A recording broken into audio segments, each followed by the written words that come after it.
This is the KEQ KL09 scooter. It's a pretty nice little scooter. This isn't something that's going to be doing off-roading, and this outdoor environment where I live out in the country is not the best environment for this. However, I've done some testing here as well as in town to kind of let you know if this is something you should consider for your commute to work, school, class, or something like that. Let's see what this thing can do. Okay, let's go.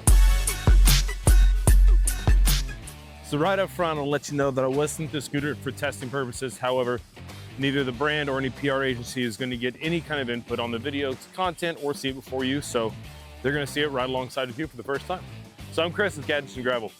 So while it may not seem like the fitting place to be testing a commuter scooter out here in the country, it's something I wanted to give a try to, because while this is designed for being used in town on sidewalks and streets and things like that, not all sidewalks and streets are very level or comforting, and they're going to be smooth rides across everything you do. And so riding out here on the gravel on my driveway and on the road kind of gives me a quick insight as to whether this thing is going to be able to stand a year, 2, 3, 4 years of commuting across town, across, uneven sidewalks, bad streets, potholes, things of that nature, and whether it's going to hold up to that. So real quick, stress test for it. So like I said, this is the KEQ. It's an electric scooter. It is a single motor, the motor up front.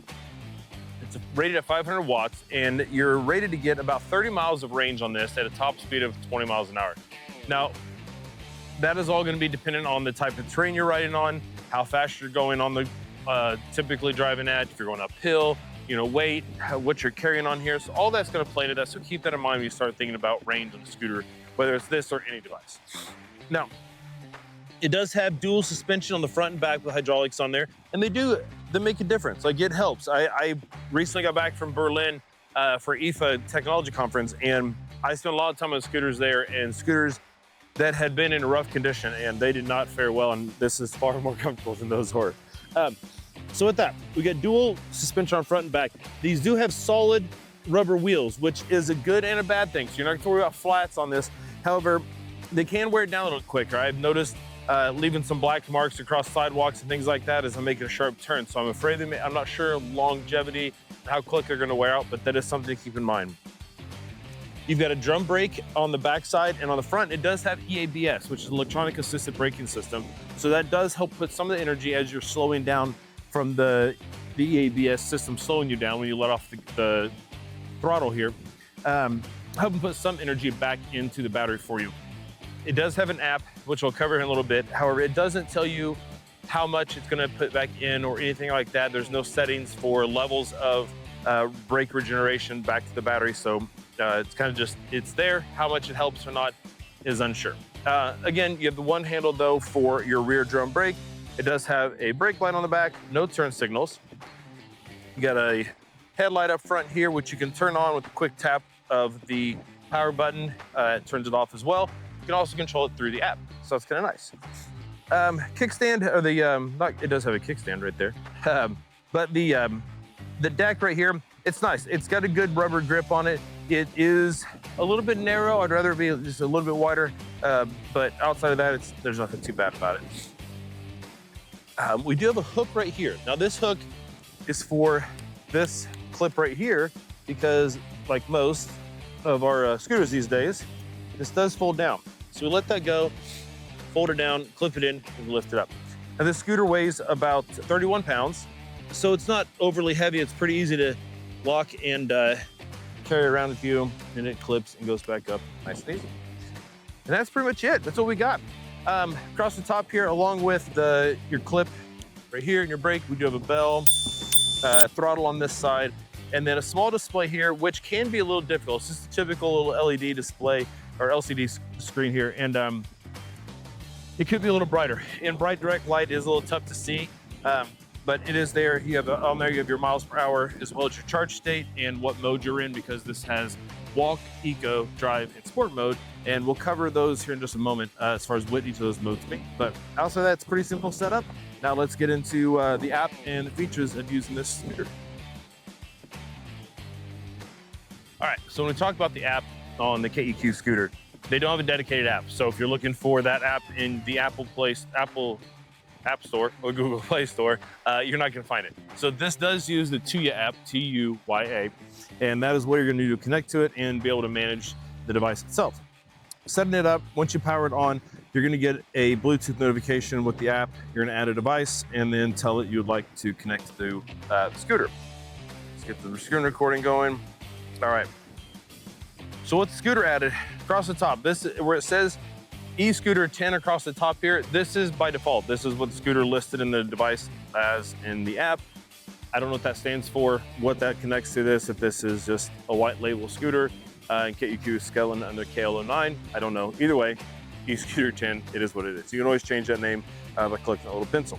So when we look at it here, we got our connected status, battery percentage. The S is gonna tell you the mode that you're in, and then lock or unlock. So you can lock the scooter Bluetooth-wise so that it will not be able to turn on without the Bluetooth signature from your phone. Then you're gonna get a map across the bottom so you can see where it's at. So you can locate the device. However, I'm not sure how it's gonna work if you're not within Bluetooth range, as this is not part of the Apple Find My or Google's Find My Device network. So if you're not connected to the device that way, you're not gonna find it. But you got your range, how long you've driven on the most recent trip, and then your total mileage. Across the bottom, so our functions here. So cruise, so it does have cruise. When we turn this on, it pops up. Never mind, it doesn't pop up because it did once already. So the cruise basically is what you're gonna do is with this enabled, you're gonna drive and hold it at a consistent speed for 5 seconds. And once that happens, you'll get a long beep, and then the scooter will go ahead and maintain that speed for you until you either hit the throttle or hit the brake. And then to reset it, you'll do the exact same thing. Hold it for 5 seconds, set your cruise. So with that, we have that. Then, like I said, you can control the headlight from the app right there. Turn it on. Headlight, start mode.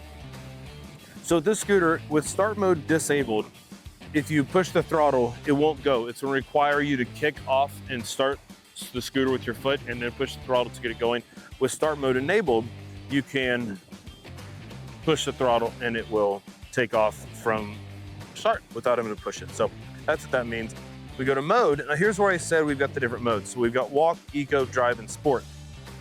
Walk is going to the lowest amount of power. Eco is the next most, or just kind of moves up the line from there. So sport is going to have the most power and have the highest speed. Now, the cool thing is once we get into the rest of the settings here, you can set the maximum speed for eco, drive, and sport. So you can set those up. It says 22 miles per hour. Neither myself, my sons, or my wife have managed to get it to that speed unless we're going downhill. So you really kept it around 12 miles per hour. So the temperature, current temperature, I can't change that. You can set the units to miles or kilometers, but I can't change the temperature, alpha Celsius, so that is what that is. Fault detection, that fault detection is gonna check the system, make sure everything's good electronically. There are speed limits there. Auto power off. So this is if you park somewhere, you get where you're going, you park it and forget to turn it off. After 15 minutes, it'll automatically turn off, but you can adjust that range if you'd like. And then at the bottom, we have our status for the battery and the rest of the system, kind of let you know that everything's good. We click that pencil up top. It does bring us into a little bit more information, so you can look at it, and device information talks about the connectivity part of it, as far as the connection status of the device to the phone. Not actually the device, because I looked for that, it was not what I was looking for. These automations, share device, these are things you can do if you're wanting to connect this to your home, because Tuya works with a lot of smart apps, so you can kind of connect the automations for when the device shows up or leaves the situation. But outside of that, that is the app. You're not gonna be doing a whole lot with the app. You can update firmware with it, and it'll give you a notification if there's an update to it. Since I've had this, it's been on 1.0 the entire time, so I haven't seen updates there. Whether we'll get it in the future, I do not know. But let me wrap this up with some things I'm not too big fan of, and then whether I think maybe this is something you ought to consider for your commute. So the other scooter I recently covered was the Navi ST3 Pro. That scooter is a completely different class. I mean, we're talking a scooter that starts at $1,000 versus a scooter that's around 300 bucks. You can find it on sale for around $250. So it's a totally different class of scooters here. And so comparing the two directly is tough to do. It's unfair to the KEQ scooter. But as somebody just riding a scooter, like I said, I got a refresher on what a bad scooter can be like when I was in Berlin for IFA. And this scooter beats those. Now, it is still gonna be rough. Like I said, driving it across gravel or on rough terrain, it is gonna shake you a little bit. You're gonna feel those bumps. The suspension does help. It's much better than having a straight steel suspension like on those old school kick razor scooters. So this does help with that. From a power standpoint, the 500-watt motor does a good job once you get up to speed. If you are going through grass or dirt, it does struggle a little bit. Giving a good kick, even if you are on the start mode where you don't have to kick to get it started, does help get going. It is rated at up to 300 pounds for the scooter itself. So the lighter you are, the easier it's going to take off and get going for you. But regardless, once it gets moving, it's pretty good. It is relatively stable when driving. I don't feel like it has a whole lot of wobble. It's pretty balanced in that standpoint, so it does a good job for that. But outside of that, I mean, it's a good scooter. It doesn't have anything it's not gonna wow you with anything overly, with an overly smooth ride or a whole lot of power.